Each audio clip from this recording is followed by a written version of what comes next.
This week, some 57,000 Microsoft employees will have the option to return to offices in Redmond, Bellevue, and Seattle, Washington. At the same time, some companies, including JP Morgan and Salesforce, are said to be unloading big blocks of office space as workers stay home and work remotely. In Working It Today, Andy Challenger Gray, and Christmas joins us now with the details of a recent survey.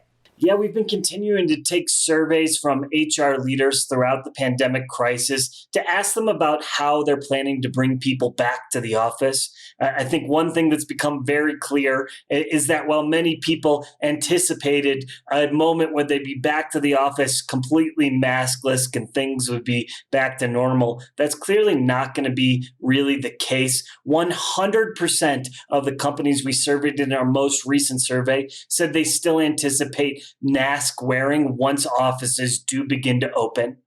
There's another really thorny question that heads of HR are dealing with, and that's whether or not they're going to mandate the COVID-19 vaccine for workers before they're allowed to return to the office. While it's become clear that that might be a legal option that companies do have, very few plan to do that. In our most recent survey, only 3% of companies plan to mandate the vaccine.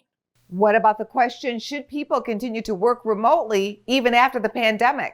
Another trend that's really solidified through a series of different surveys is the way companies plan to bring people back in their operating models going forwards.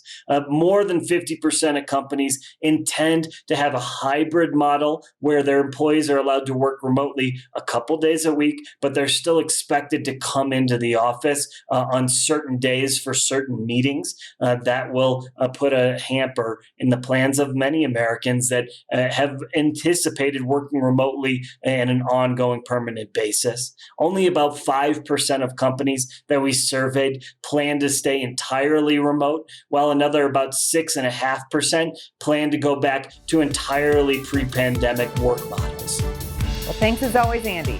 Thanks for having me on, Angie. For more Business First AM, check us out on social media. We're on Facebook, YouTube, and Twitter. And go to businessfirstam.com for where to see our show on TV.